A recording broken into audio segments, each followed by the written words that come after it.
Coming up in this week's Cruise News Roundup, there's announcements from several cruise lines on reservations now opening for their exciting new itineraries. There's news of a major refurbishment programme at Celebrity Cruises. We also talk about a disappointing new cost being introduced by Cunard.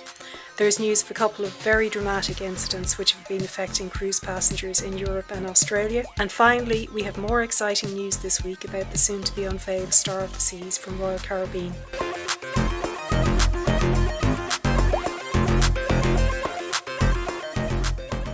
It's June 8th, 2025.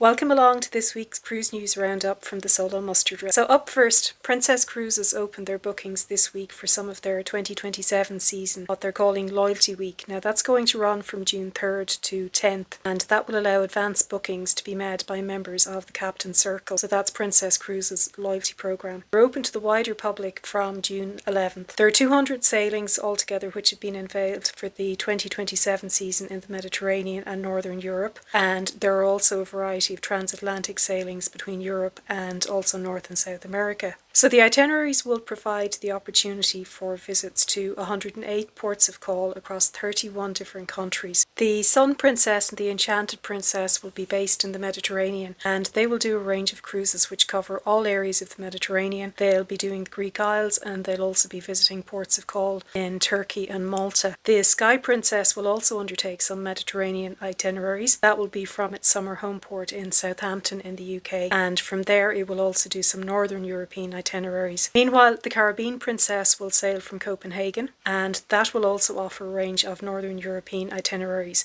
Now that will include visits to some Baltic countries for the very first time, including Estonia, Lithuania and Latvia. Meanwhile, the Majestic Princess will complete the fleet in Europe in 2027, and that will be joining the Sky Princess in home porting in Southampton. Now, the Majestic Princess will predominantly be sailing British Isles cruises, but there are some special ones where it will venture much further north. It'll be going to the Arctic Circle, and that will be in search of the Northern Lights. So the transatlantic options from Princess will connect Europe with a number of US destinations.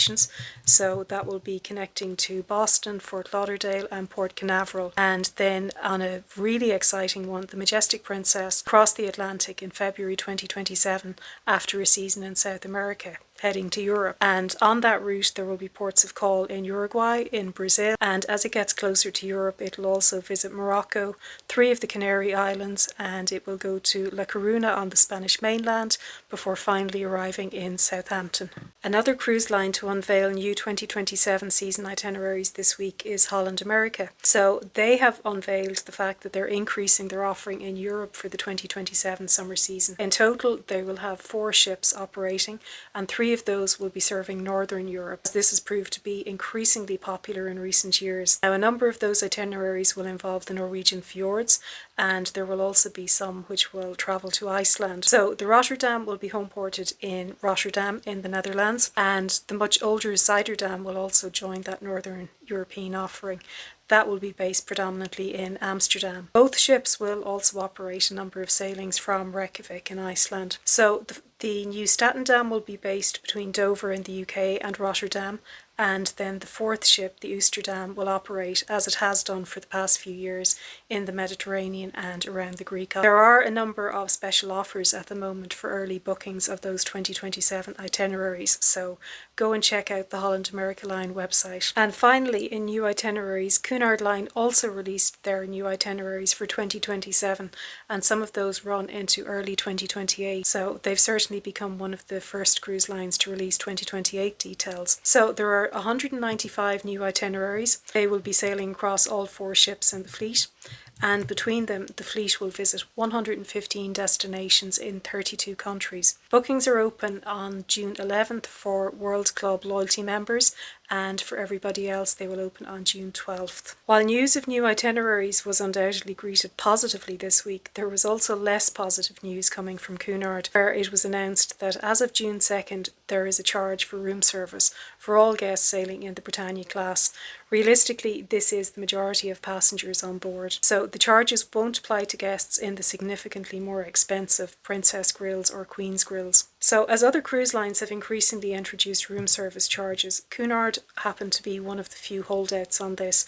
They maintained a full complimentary room service offering, and that really seemed to fit, given that it is considered to be a premium cruise line, and little luxuries like that went hand in hand with its famous white glove service. But unfortunately, guests booked on upcoming cruises have been receiving letters over the past week advising that room service charges will be in place for any orders placed after 10 a.m. Now, the room service breakfast remains complimentary. All those orders would be before 10 a.m. Cunard have also taken a more unconventional approach to the new room service charge. Whereas most other lines generally apply a flat rate for a room service delivery regardless of how little or how much is ordered, reports suggest that Cunard will actually be charging per dish ordered for the vast majority of dishes. So prices will vary between $2.50 and $6.50. There are some flat rate items, so even the treat of afternoon tea being delivered to your stateroom will now be chargeable. That will be at a flat rate of $10. So the move is very disappointing to many people, and it's really being perceived as a penny pinching measure, which is essentially downgrading the once premium Cunard experience, and it particularly penalises those who aren't prepared to pay for the more elite experience in the Princess Grills or the Queen's Grill suites. Now moving on to news from Celebrity Cruises this week, where details were released of plans to upgrade some of their older ships. Now, this is a move that is much welcomed by Celebrity Cruise fans who prefer those more traditional ships and who have not been bowled over by any means by the move to the Edge class ship, and in particular those infinite veranda staterooms in place of regular balcony staterooms. They really do create a lot of divided opinion. So the upgrade to the programme will be to the Solstice class of ships. Now that includes the Celebrity Solstice, Celebrity Equinox, Celebrity Eclipse, Celebrity Silhouette and Celebrity Reflection. The details released indicate that it will be a major refurbishment programme across all of those ships, costing a total of $250 million, and it will include an upgrade of all staterooms.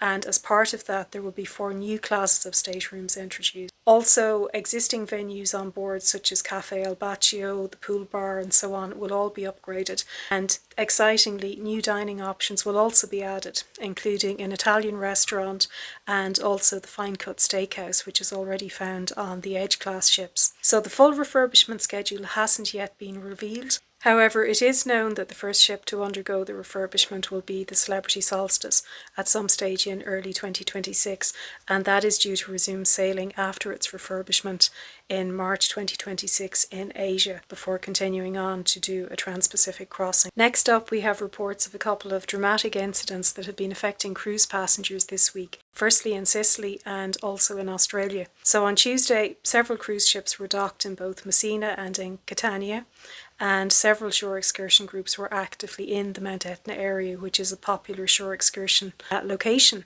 So footage online has shown visitors fleeing in terror from the mountainside when the eruption started. This is actually the 4th time since November 2024 that Mount Etna has erupted, so it may be something that you want to be aware of and consider your excursions wisely if you are having an upcoming port of call in either of those Sicilian ports. Another dramatic incident reported on Friday last June 6th affected the Crown Princess from Princess Cruises.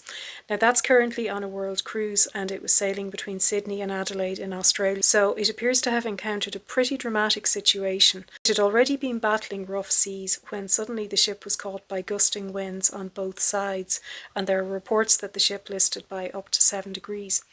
The captain sought to reassure passengers in an announcement shortly afterwards, and he confirmed that the ship had listed between 6 to 7 degrees, and he also noted that this was not unusual. He's also reported to have confirmed at that time that he was in the process of turning the ship around.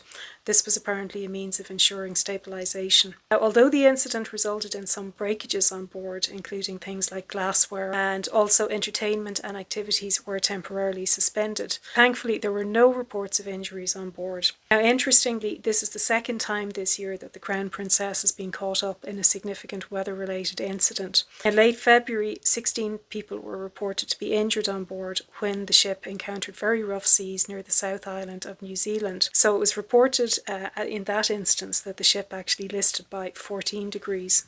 And finally, as the excitement continues to mount in advance of the launch of Royal Caribbean Star of the Seas in August, there was big news on Friday that renowned singer Diana Ross is the godmother of the new ship. So as part of the planned unveiling of the ship, the iconic singer will take part in a naming ceremony on board in the ship's aquatheatre. Star of the Seas will set sail for 7-night itineraries from Port Canaveral. It will do the Eastern and Western Caribbean on alternate weeks.